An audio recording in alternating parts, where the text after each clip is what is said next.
எல்லாம் வல்ல இறைவன் கருணையினாலே ஒரு தாம்பலம் கொடுத்தார்.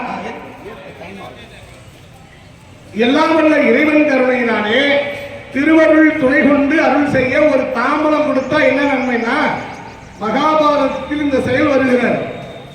ராஜசூரன் யாகம் நடத்தி தருமர் நாட்டை பரிபாலனத்தோடு ஆட்சி செய்கிறார். ஒரு நாள் சிவாயின்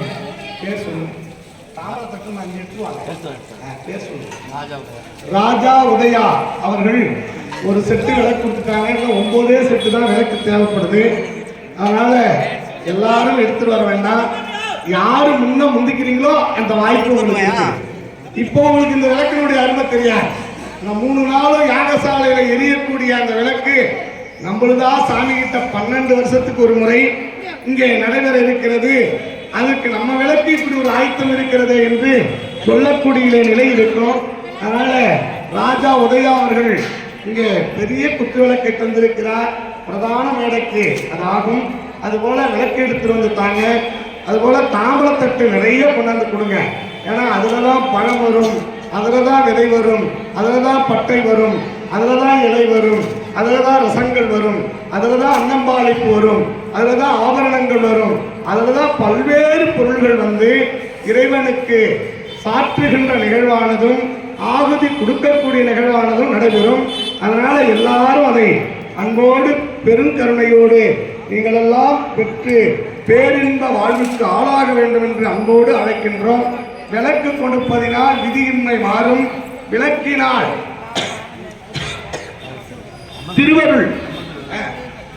திருவருள் கொண்டு அருள் செய்ய எல்லாம் வல்ல இறைவன் பரிபூரணத்தினோடு உங்களுக்கு ஆட்சி செய்வார். அப்படி ராஜசூரன் யாகம் செய்து ராஜாங்க வாழ்வுகின்ற தருமருக்கு விதியின்மை வரப்போகிறது என்று தெரிந்து இறைவன் என்ன செய்கிறார், அங்கே மாலையிலே அந்தி பொழுதிலே போய் அந்த போன பொழுது கண்ணனாகிய கண்ணன் அங்கே இருக்கிறார்.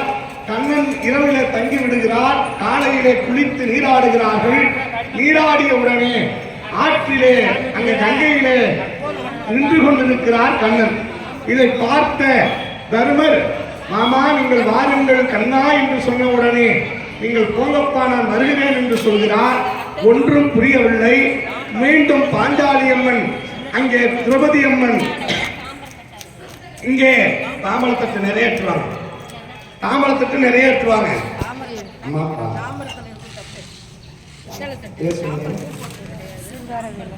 சிங்காரவேலன் அவர்கள் பாவை விளக்கு என்று சொல்லக்கூடிய அற்புதமான விளக்கை கொடுத்திருக்கிறார்கள். விளக்கு என்பது விதியின்மை அடையப்படும். அதனால் இப்பொழுது எல்லாம் அல்ல இறைவனுக்கு திருவுருள் கொண்டு அருள் செய்ய இப்பொழுது சிங்காரவேலன் அவர்கள் ஒரு செட்டு விளக்கு கொடுத்திருக்கிறார்கள். அவர்களும் வாழ்வாங்க வாழ வேண்டும் என்று வாழ்த்துகின்றோம். உடனடியாக விளக்கு கொண்டு வந்து தாருங்கள். விஜயாவரதன் அவர்கள் ஒரு செட்டு தாமரம் எடுத்துரும் இல்லையா? தாமரம் இல்லையா? சரி, உன் வீட்டு ஒரு விழா பக்கத்தில் ஒன்று இல்லையா? தாமரம் கொடுத்தா வாழ்க்கையில் உனக்கு யாருக்கும் இப்போ கையெழுத்து தேவையில்லை. தாமரம் கொடுத்துட்டீங்கன்னா வறுமை என்பதே வராது. தாமரத்தில் என்னென்ன இருக்கும்? லட்சுமி கடாட்சம் இருக்கும், குபேர சம்பத்து இருக்கும். சரியா? தாமரம்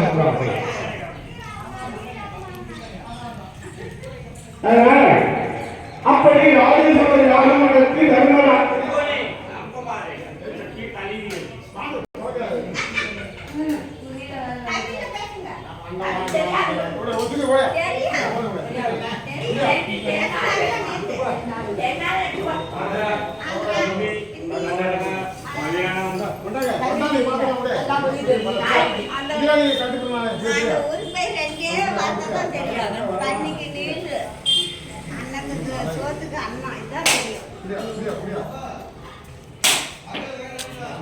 சாமி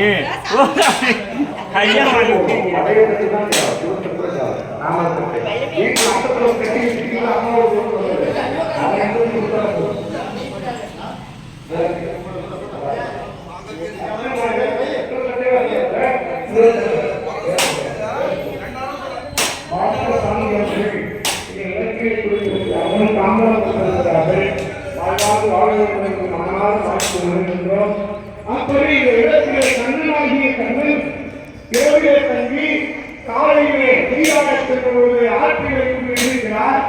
அப்பொழுது தருமன் கேட்கிறார், கண்ணா நீங்கள் வரவில்லையா என்று சொன்ன உடனே கண்ணன் சொல்கிறார், நீ போப்பா நான் வருகிறேன் என்று சொல்லிவிட்டார்.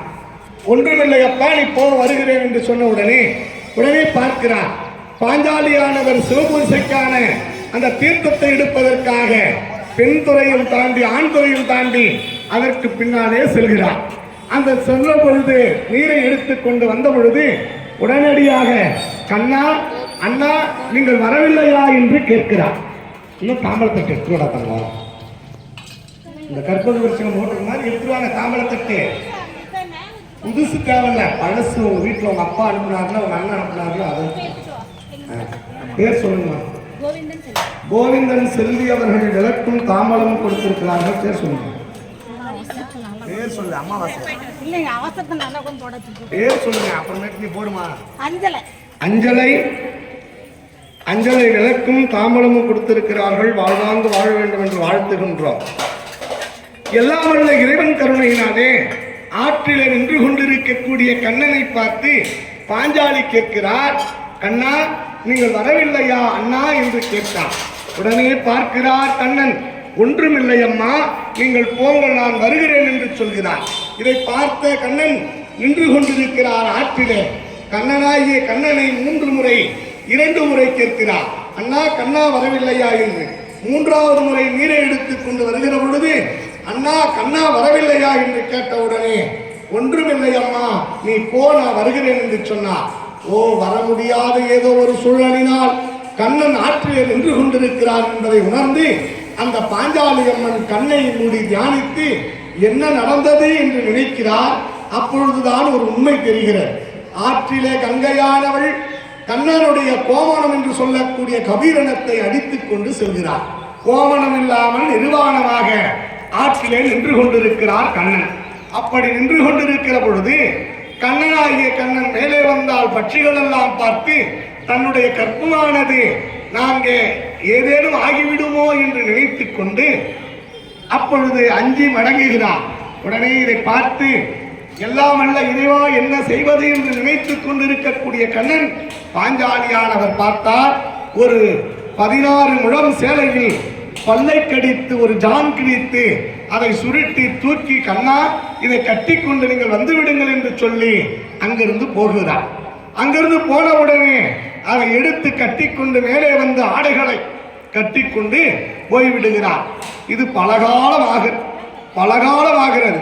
விதிவசத்தினால் என்றோ நடக்கக்கூடிய செயலுக்கு கண்ணன் என்ன செய்கிறார், கோமணம் கழிந்து போகவும் அந்த கோமணம் இல்லாமல் நிர்வாணமாக நிற்கவும் அந்த நிர்வாணத்திற்கு பாஞ்சாலியானவள் தன் 16 முழ சேலையில் ஒரு ஜான் துணியை கிழித்து அந்த கண்ணனுக்கு கொடுக்கவும் அந்த கண்ணனாகிய கண்ணன் அதை கட்டிக்கொண்டு மானத்தை காப்பாற்றி வந்த கண்ணன் பலகாலம் கழித்து விதிவசத்தால் நாடு இழந்து நகரத்தை இழந்து தன்னை இழந்து தேரை இழந்து செங்கோலை இழந்து தம்பியர்களை இழந்து தன் அணைந்த மனையாளையும் இழந்து அடிமை என்ற பொழுது அடிமைகளுக்கு மேலாட இருக்கக்கூடாது என்று சொல்ல உடனடியாக துச்சாதனன் தூளி உரிகிறான். தூளி உரிந்த உடனே மேலாடை பறிபோகிறது. அங்கே எல்லாரும் என்னை காப்பாற்றுங்கள் காப்பாற்றுங்கள் என்று கதறுகிறார். யாரும் காப்பாற்றுவதற்கில்லை. அரை நிர்வாணமாக நின்ற அந்த பாஞ்சாலிக்கு உடனடியாக கண்ணன் மாளாத வண்ண வண்ண சேலைகளாக மலைமலையாக குவிந்தது. இது எப்படி வந்தது, இந்த சேலை எப்படி வந்தது என்று எல்லாரும் எண்ணுகிற பொழுதுதான் ஒரு செய்தி கிடைக்கிறது. அந்த ஒரு நாள் எத்தனையோ ஆண்டுகளுக்கு முன்பு ஒரு ஜான் துணியை கிழித்து எல்லாம் வல்ல இறைவனுக்கு மானத்தை காப்பாற்ற வேண்டும் நினைத்த அந்த பாஞ்சாலிக்கு சபையில் இருந்த மானம் போகாமல் காப்பாற்றிய கண்ணன் போல நீங்கள் இங்கு விலக்கு கொடுப்பீர்களானால் உங்கள் விதியின்மை மாறும். இந்த தாம்பலம் 1க்கு 10ஆக 100க்கு 1000ஆக 1000ற்கு லட்சமாக லட்சத்திற்கு கோடியாக கோடிக்கு பன்மடங்கு கோடியாக உங்களுக்கு தந்தருள்வார். அதனால் எல்லார் வீட்டிலும் இருந்து தாம்பலத்தட்டம் விளக்கம் கொண்டு வந்து தர வேண்டுமாய் அன்போடு கேட்டு வருகின்றோம். திருச்சிற்றம்பலம். சிவாய நம.